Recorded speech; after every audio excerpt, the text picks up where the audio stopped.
Hare Krishna, Hare Krishna, Krishna Krishna, Hare Hare, Hare Rama, Hare Rama, Rama Rama, Hare Hare.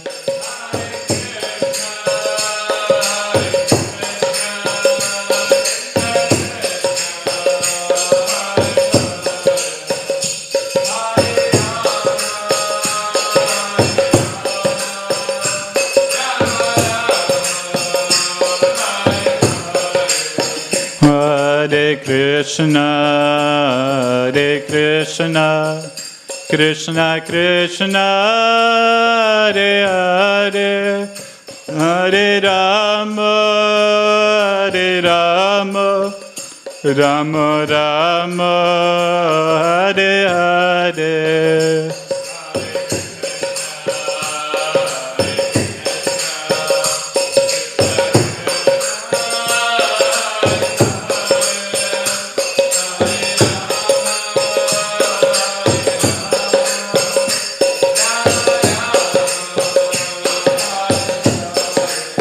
Hare Krishna, Hare Krishna, Krishna Krishna, Hare Hare, Hare Rama, Hare Rama, Rama Rama, Hare Hare.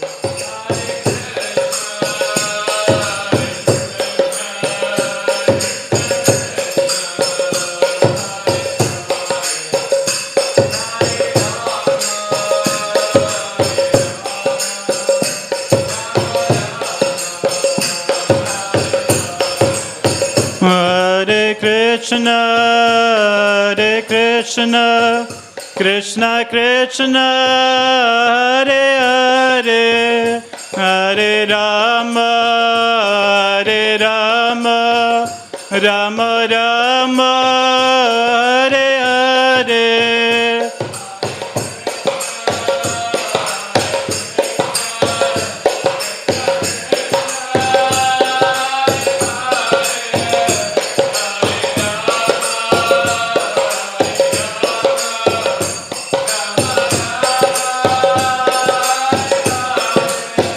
Hare Krishna, Hare Krishna, Krishna Krishna, Hare Hare, Hare Rama, Hare Rama, Rama Rama, Hare Hare.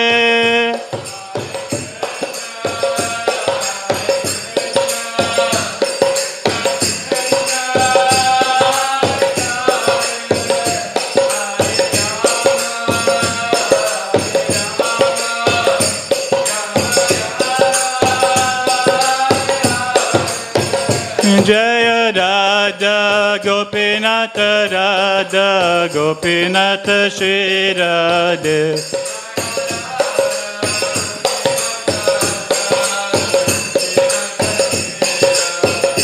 Jaya Jagannatha Jaya Jagannatha Jaya Baladeva Jaya Subhadramaya.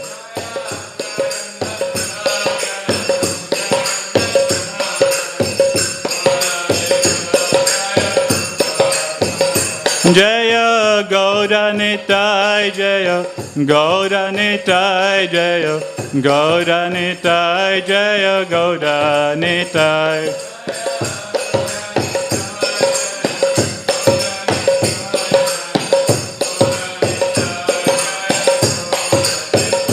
Jaya Jaya Prabhupada Prabhupada Prabhupada Jaya Jaya Prabhupada.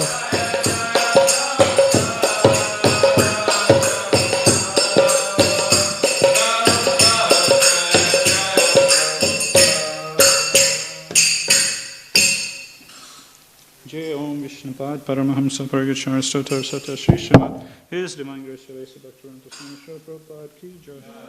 Gantra Srimad Bhagavatam Ki Jai. Gaur Kalanandi.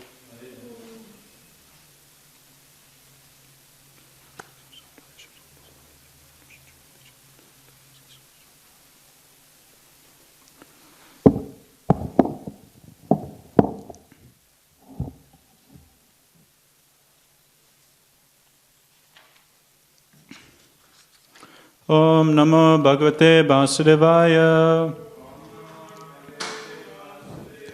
Om Namo Bhagavate Vasudevaya. Om Namo Bhagavate Vasudevaya. Reading from Srimad Bhagavatam, Canto 2, Chapter 7, title Scheduled Incarnations, text number 40.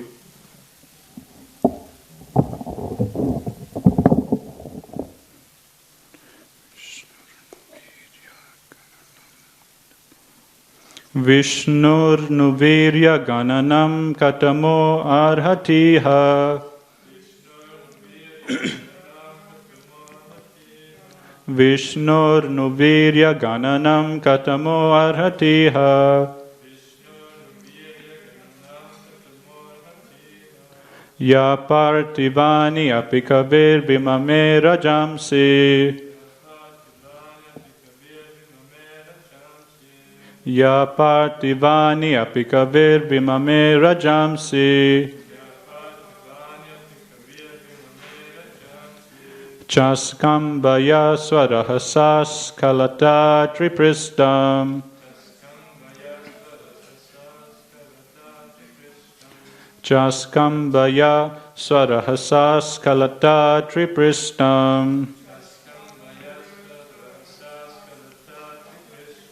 Yasmatri samya sadana durukam payanam. Yasmatri samya sadana durukam payanam. Vishnurnuvirya gananam katamo aratiha. Ya partivani apikavir vimame rajamsi. Chaskambaya swarahasas kalata pripristam. Yasmatri samya sadana durukam payanam. Vishnurnuvirya gananam katamo aratiha. Ya partivani apikavir vimame rajamsi. Chaskambaya sarahasas kalata tripristam. Yasmatri samya sadana durukam payanam.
Word for word translation. Vishnu, of Lord Vishnu. Nu, but. Virya, prowess. Gananam, in the matter of accounting. Katama, who else? Arhati, is able to do it. Iha, in this world. Ya, one who. Prativani, the atoms. Api, also, Kavi, great scientist, Vimame, might have counted Rajamsi, particles, Jaskamba, could catch, Ya, one who, Swarahasa, by his own leg, Askalata, without being hampered, Tripristam, the topmost planetary space, Yasmat, by which, Trisamya, the neutral state of the three modes, Sadhanat, up to that place, Urukampayanam, moving very greatly. Translation and purport by His Divine Grace Srila A.C. Bhaktivedanta Swami Srila Prabhupada, Srila Prabhupada Ki Jai. Translation. Who can describe completely the prowess of Vishnu? Even the scientist who might have counted the particles of the atoms of the universe cannot do so, because it is he only who in his form of Trivikrama moved his leg effortlessly beyond the topmost planet, Satyaloka, up to the neutral state of the three modes of material nature, and all were moved. Purport. The highest scientific advancement of the material scientist is atomic energy. But the material scientist is not able to have an estimation of the particles of atoms contained in the whole universe. But even if one is able to count such atomic particles, or is able to roll up the sky like one's bedding, even then one is unable to estimate the extent of the prowess and energy of the Supreme Lord. He is known as Trivikrama because once in his incarnation of Vamana, he expanded his leg beyond the highest planetary system, Satyaloka, and reached a neutral state of the modes of nature called the covering of the material world. There are 7 layers of material coverings over the material sky, and the Lord could penetrate even those coverings. With his toe he made a hole through which the water of the causal ocean filters into the material sky, and the current is known as the sacred Ganges, which purifies the planets of the three worlds. In other words, no one is equal to the transcendently powerful Vishnu. He is omnipotent, and no one is equal to or greater than him. Om Ajnana Timirandasya Jnananjana Salakaya Chaksurumanitam Yena Tasmai Shri Gurave Namaha. Jai Shri Krishna Chaitanya Prabhu Nityananda Shri Advaita Gadadhara Shivasadi Gaud Bhakta Vrinda. Hare Krishna Krishna Krishna Hare Hare Hare Rama Rama Rama Hare Hare.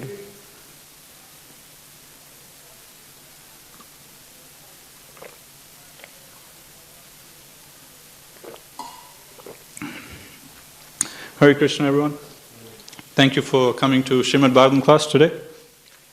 So in this verse, as Prabhupada sums up in the last line of his purport, this verse is talking about the omnipotency of the Lord, about the great power and prowess of the Lord. And in this verse, it's mentioned that the omnipotency of Lord Vishnu or Krishna is so great that even if a material scientist, if somehow or other he could attain the impossible task of counting all the atoms which are there in the universe, which is unlimited. But even for, let's say, for argument's sake, a scientist can actually count the unlimited number of atoms which are there in this universe. Even then, the scientist cannot estimate or understand the glories of Vishnu or understand the glories of Krishna.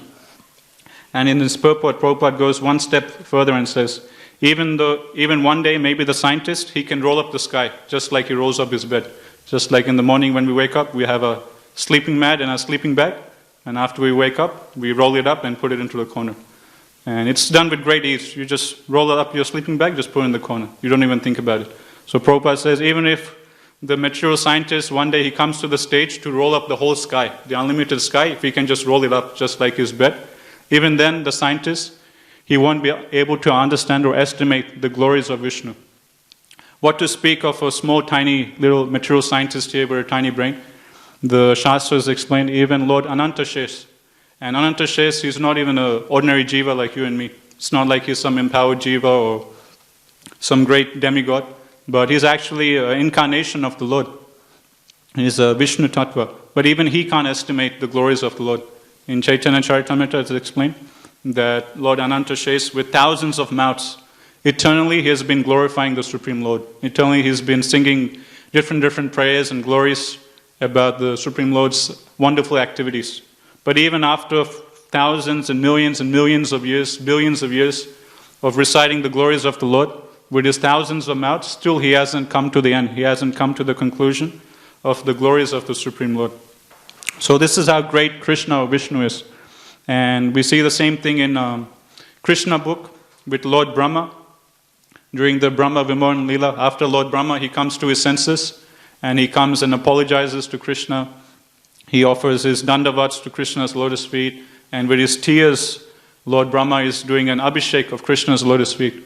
And then Lord Brahma, he starts reciting so many wonderful, beautiful prayers glorifying the Lord. And in one verse, Lord Brahma says that there might be some people out there in the world who say that they know you, that I understand Krishna, I know everything about Krishna, I know everything about God, I know everything about Vishnu, I don't need to understand anymore. Let those people speak. As far as myself is concerned, I don't know a single thing about you. You're unlimited, even with my four heads, even with me being the creator and the master of this whole universe, even with me being the original living entity, even with me being the most intelligent personality in the whole universe.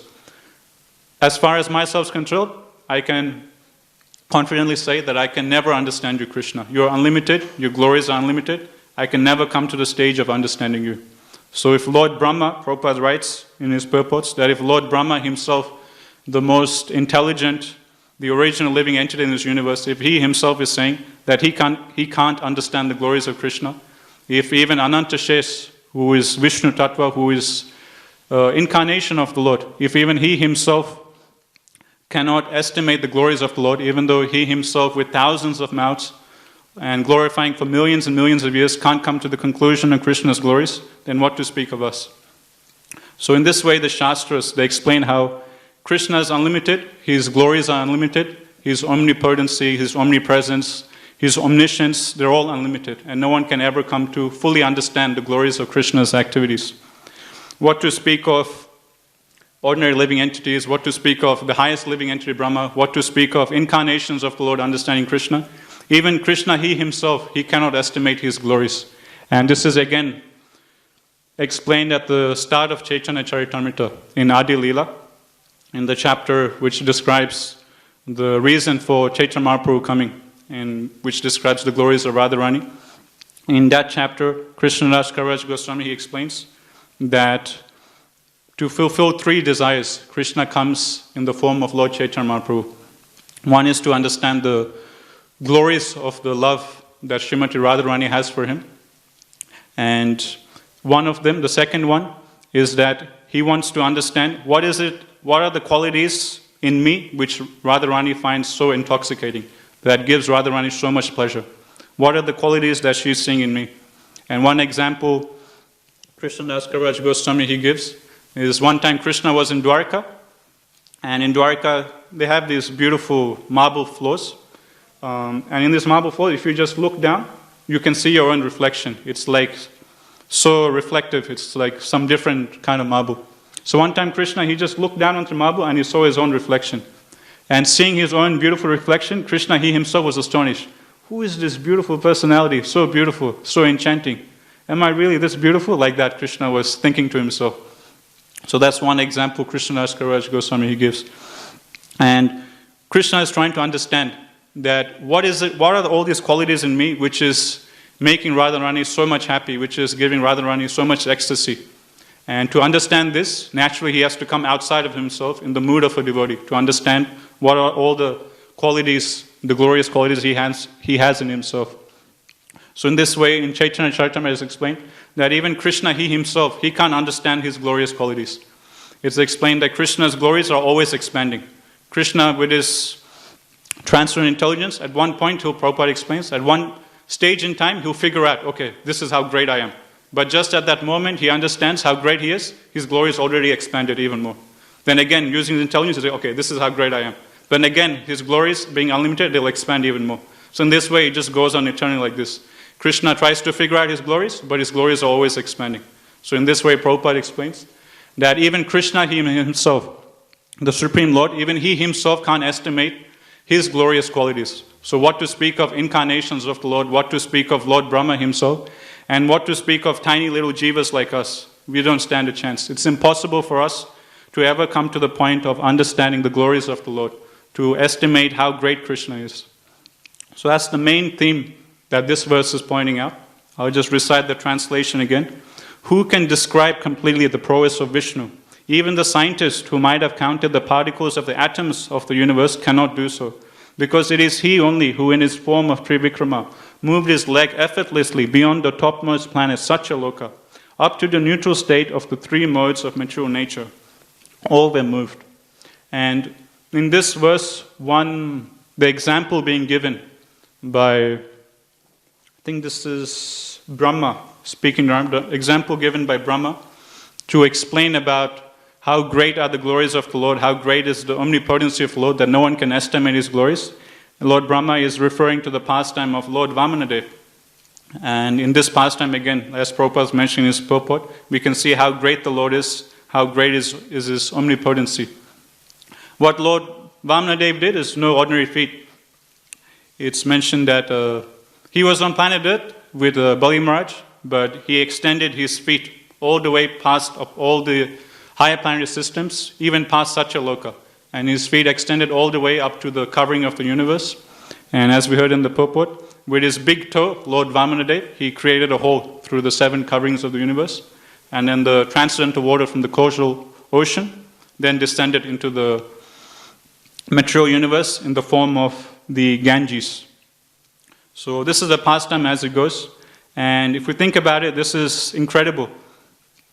The Shastras explain that the diameter of the universe is 4 billion miles. And Lord Vamanadev, he is situated somewhere in the middle of the universe. And he extended his feet from the middle of the universe to the top. So which means his feet, he was able to lift a distance of 2 billion miles. Now for us, we can't even lift our feet 2 meters high. What to speak of 2 billion miles. Still, there are so many persons we see in India and even other parts of the world who claim themselves as God, who claim themselves as incarnations of Vishnu, as a Shaktavesh avatar, I'm the incarnation of Vishnu in this age, I have mystic powers, you should all worship me. And foolish people, they fall for it. And these so-called incarnations of the Lord, they can't even lift their feet past 2 meters high. What to speak of lifting their feet 2 billion miles high and hitting the covering of the universe. So that's the first amazing thing that Lord Vamanadev did, showing the omnipotency of the Lord, that he was able to lift his leg 2 billion miles high. The second amazing thing he did was that just with his toe, he penetrated the 7 coverings of the universe. Now that's also amazing, because these coverings, it's not like, just this thick, that if I wanted, I can't even penetrate this dhoti. This dhoti is so thin, and it's just made out of cotton. With my own toe, I can't even penetrate this dhoti. That's how weak and that's how insignificant we are. And still there's persons, there in India calling themselves as incarnations of the Lord. And with their own toe, they can't even penetrate their own dhoti. They can't even penetrate their own pants or their shirt. And Lord Vamanadev, he penetrated the 7 coverings of the universe. And as we study from the Shastras, these 7 coverings of the universe, they're not something like very thin and very feeble that you can easily penetrate. There's 7 layers. First comes earth, then water, then the layer of earth, water, fire, air, ether. Then you have mind, intelligence, false ego. So this starts with gross covering, then it goes more subtler. And each covering is thousands of miles thick. So the first covering of planet Earth will be like some 1,000 miles thick. And the next layer of water will be 1,000 times more wide than the previous layer. So in this way, each covering is so much.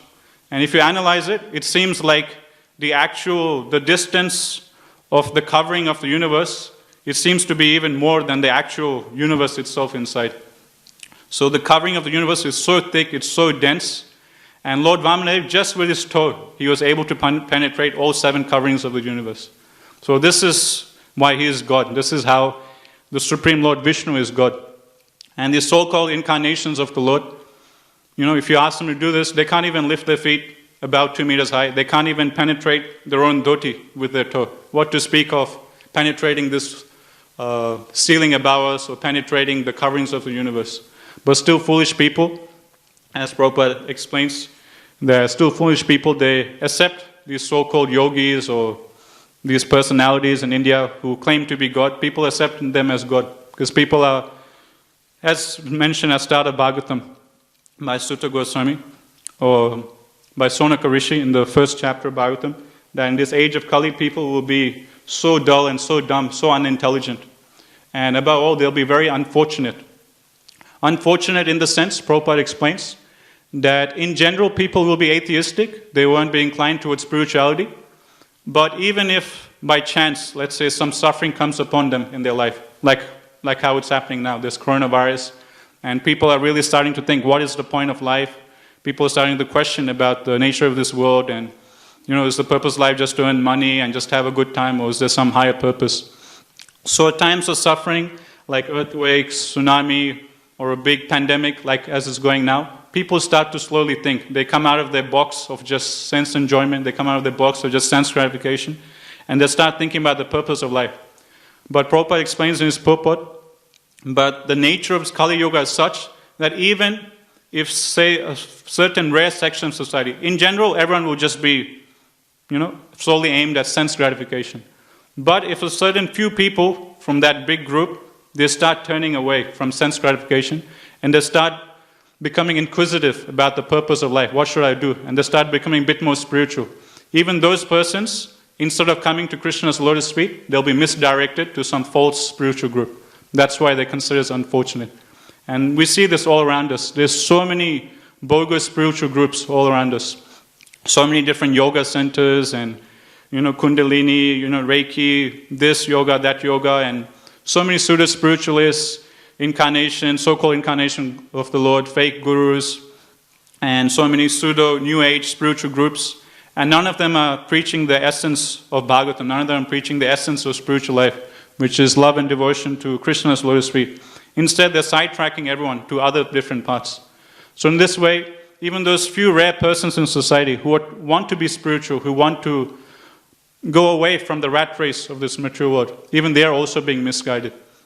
So in this way, Bhagavatam explains how everyone in this Kali Yuga, they're so unfortunate. Therefore, Prabhupada explains the duty of us to go out there and give people the knowledge. Because the reason that people are being misguided, the reason that all these persons are accepting just ordinary persons with just a little mystic power as an incarnation of Vishnu, the reason why people are being so foolish and dumb in society, because they have no knowledge. Someone is dumb, why? Because they have no intelligence, they have no knowledge. So therefore, Prabhupada explains it's our duty, as the movement of transcendental knowledge, we should go out there and distribute spiritual knowledge, transcendental real knowledge, to give them vidya, to give them spiritual wisdom. Otherwise, people, they'll just be cheated, as we're seeing all around us. In India, people are being cheated by so many fake gurus, so many so-called incarnations of the Lord. And in the Western world, people are also being cheated by New Age spiritual groups. They're thinking they're adopting some kind of spiritual life, but actually it's very superficial. It's not really spiritual. So it's our duty to go out there and give people transcendental knowledge so they can understand what is actually right, what is actually wrong. So that's the pastime of Lord Vamanadev, which is being used as an example today to explain about the omnipotency of Lord, about the greatness of the Supreme Lord. And some other examples we can take from Krishna book also, like a couple of verses before, Lord Brahma was talking about the pastimes of Krishna. And in one verse, and Prabhupada is explaining about the amazing thing that Krishna did. The amazing thing with Krishna's pastimes, we were discussing this thing a week ago, is that the acharyas explained that the way Krishna does his pastimes is that he'll kill his demon, he'll kill all demons that comes towards him, but he'll do it in such a way, he'll do it in like a very human-like way. He won't, like for example with the Putana demon, Prabhupada was saying, that Putana was 8 miles high. Initially she came just like an ordinary human being, like an ordinary height of, 1.5 meters, 1.6 meters high. She came just like ordinary living being, and ordinary human, and picked up Krishna. But later on when Krishna started sucking her breast, and she couldn't tolerate the pain, so she started running out of the house, and then slowly she expanded her size. And it's mentioned she expanded her size to 8 miles high. So we can't imagine how high is 8 miles. That's like inconceivable for us. It's like going all the way up to the clouds or even beyond the clouds. So that's how tall Putana was. That's how big, and she was like a mountain basically, 8 miles high. But it's mentioned that Krishna, Prabhupada explains, he didn't expand his size. He stayed the same baby size, just the size of that size. Even though Putana was 8 miles high, Krishna was that size. Now, if we try and think about it using our material energy, material intelligence, how can a little baby this small suck out the life air from the breast of a personality who's 8 miles wide or 8 miles high? You know, that's like a big mountain, you know.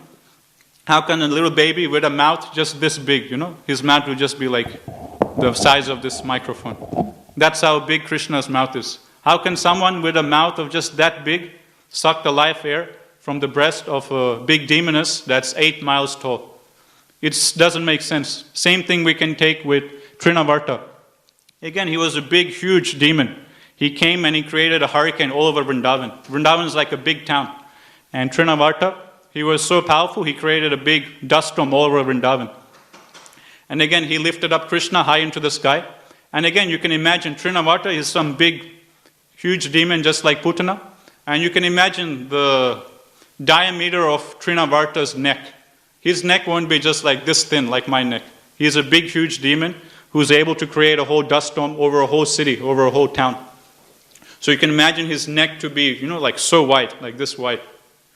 And Krishna, he's just a little baby.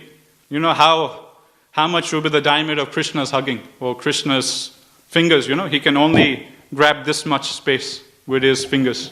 And Trinavarta's neck would be this much. But still, without expanding himself, Krishna using his transcendental energy, using his omnipotency, he was able to somehow put his fingers around Trinavarta's neck. Even though Trinavarta's neck is so wide, and even though Krishna's baby fingers are so small, he can only, technically speaking, a little baby, he can only just put his fingers around a microphone like this. And Trinavarta's neck is so big. But still, Krishna, without expanding himself, without changing his body, it's not that Krishna, he expanded his size, just as we're reading with Lord Vamanadev. In Vamanadev's pastime, yes, Krishna, he expanded himself. He made himself into a huge, gigantic form and extended his feet above Satyaloka and created a whole universe. But with Krishna's pastimes, it's special, Prabhupada explains, because Krishna, he doesn't change his body. In that same baby-like body, he was able, with his small, tiny baby mouth, he was able to suck the life air out of a huge demon called Putana, who was 8 miles high. And with his same baby-like fingers, which technically can only go like this much, with his same baby-like fingers, he was able to choke Trinavarta to death. Even though Trinavarta, we can imagine how huge of a demon he would be, with a neck so wide and so thick. But still, Krishna, with his baby-like fingers, he was able to choke Trinavarta to death. So in this way, the Acharyas explain, Prabhupada explains, this is the unique thing of Krishna's pastimes. Krishna, he'll kill the demons, but he'll kill the demons in such a way that he won't disturb the bhava or the rasa that the Vrajavasis feel towards Krishna. And Prabhupada explains this in a couple of purports ago. Prabhupada explains the reason why when Putana came to kill Krishna, the reason why Krishna, he didn't expand himself, because you can imagine a big demon 8 miles high, then to suck a life air, Krishna needs to expand his mouth. He needs to attain a bigger form, and then with a bigger body, with a bigger mouth, he can suck her life air out. But no, Krishna didn't do that. Why? Because Prabhupada explains, Krishna could understand that if he extends himself and takes a big form just like Vamanadev, then the love and affection, that motherly bhava that Mother Yasoda feels towards Krishna will reduce. And Krishna didn't want the love and affection of his mother to reduce. That's why he stayed in his same baby-like form. And the same thing with Trinavarta. Technically speaking, Krishna should have expanded himself to a bigger size to choke Trinavarta to death. But he didn't expand himself. Why? Because again, same thing. If he expanded himself and Mother Yasoda saw baby Krishna in such a big, huge feature, or baby Krishna with 4 arms, or baby Krishna with chakra and club, then naturally some awe and reverence would come to Mother Yasoda, or that motherly bhava would reduce.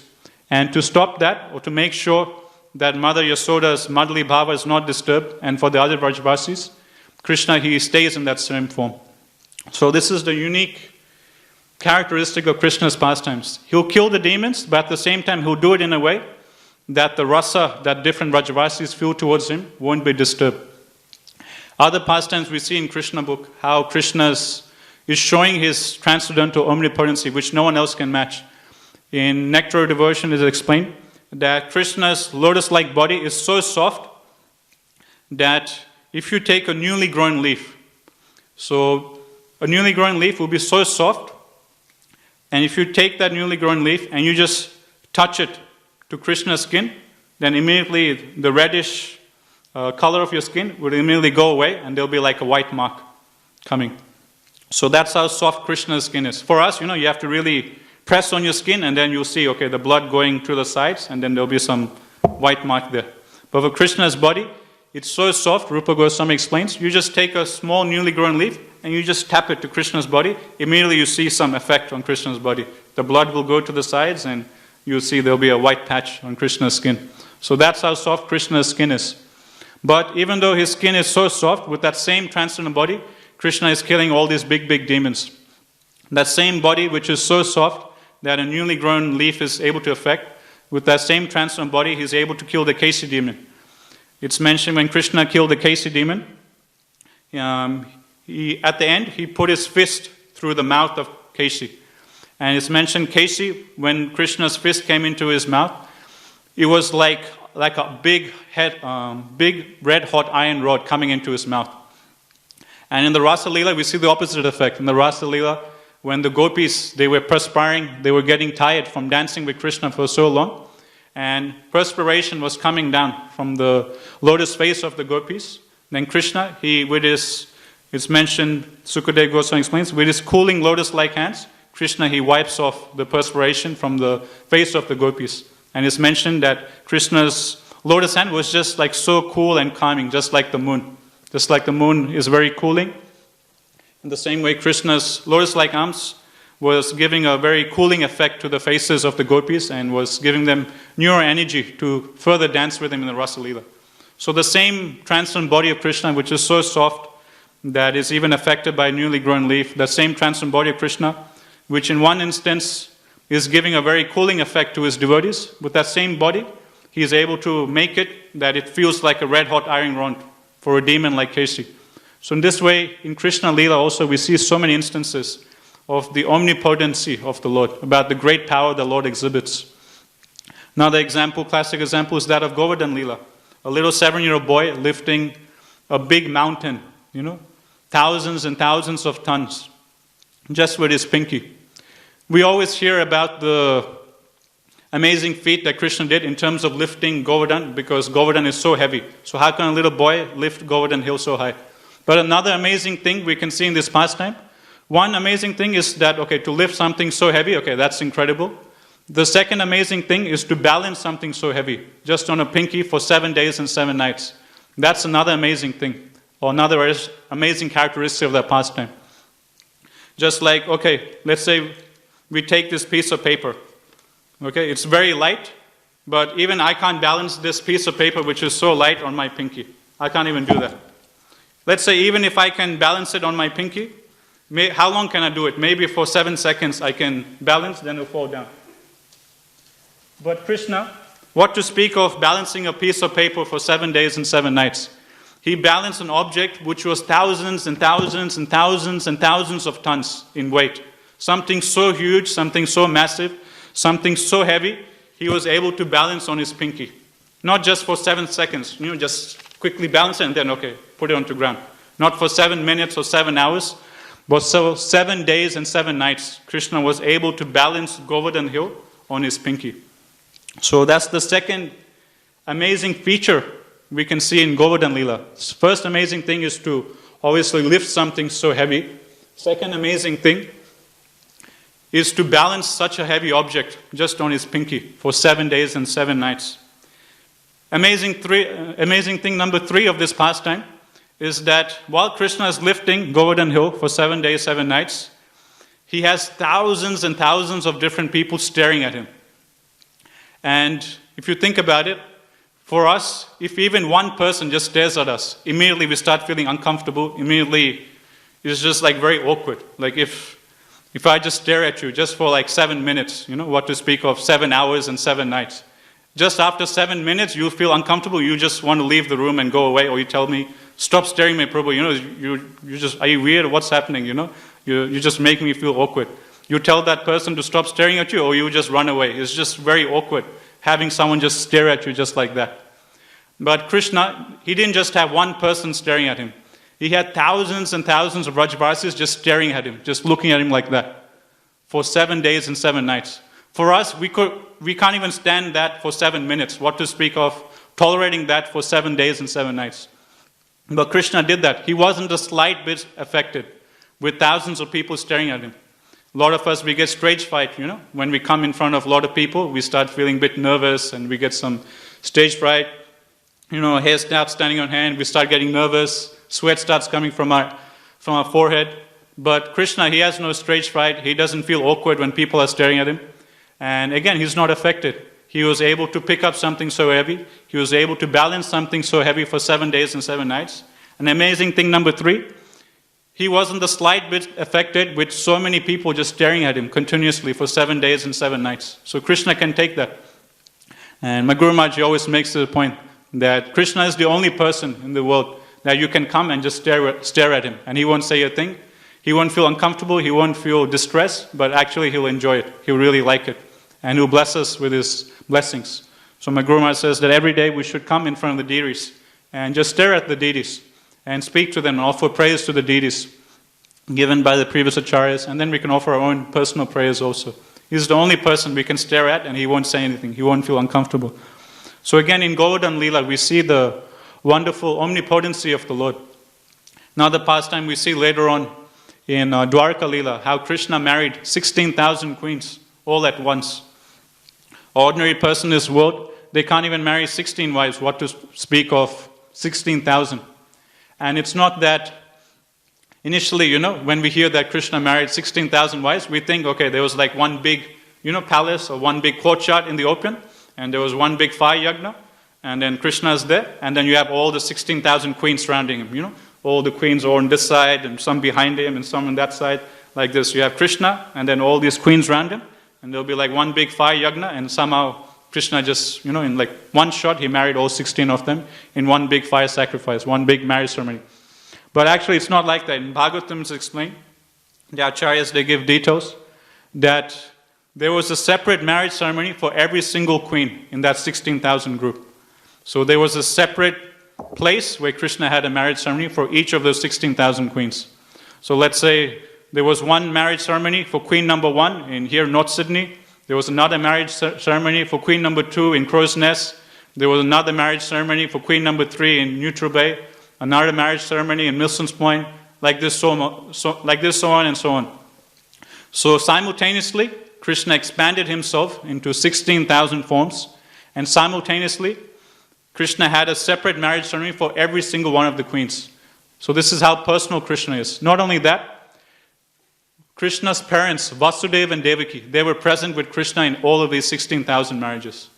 So that's how amazing Krishna's pastimes are. That's how powerful the Supreme Lord is. That's how great is His omnipotency. That's how great is His omnipresence, His omniscience. No one can match that.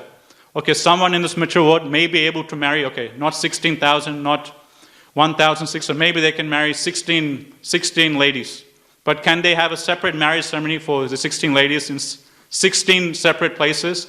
And can they have their parents present in 16 different places all at the same time? No, no one can do that. And after Krishna gets married, we hear in that chapter in Dwarka Leela, in Krishna book, in the 10th canto Bhagavatam, that Krishna, he had a separate palace for each one of these 16,000 queens. And he was personally present with each one of these queens. And when Narad Muni comes and he checks Krishna out, Narad Muni sees that Krishna is doing something different with the palace of each different queen. In one palace, Narad Muni comes, he sees Krishna playing chess. Another palace, he sees Krishna playing with his kids. Another palace, he sees Krishna joking with his wife. Another palace, he sees Krishna talking with his dear friend Uddhava. This way, Narad Muni sees that whichever palace he goes to, Krishna is there and he's doing some different activity. And who can match that? So in this way, Bhagavatam, the Shastras, the Acharyas, they explain about how glorious is the Supreme Lord, how glorious is the omnipotency of the Lord, how glorious is the omnipresence, the omniscience of the Lord. No one can match it. And still, some or other, there are persons out there in India and other parts of the world who claim themselves to be God. Some or other, they think they're the incarnation of God. And somehow or other, there's foolish and stupid people out there who actually believe them and follow these persons and say, yeah, I'm worshipping this and so Babaji is incarnation of Vishnu in Kali Yuga. So we can understand, how foolish people have become in this Kali Yuga. And the cause of their foolishness, cause of their stupidity is because they have no knowledge. If they had real knowledge as we have, then they wouldn't fall for these so-called bogus incarnations of the Lord. So it's our duty, as Prabhupada explains, to go out there and share this knowledge with others so they can have access to this truth and they can be saved from these bogus so-called incarnations of the Lord out there. We'll stop here, we're just on time. Gantra Srimad Bhagavatam ki jai, Jaguru Srila Prabhupada ki jai, Jai Gaur Premanande.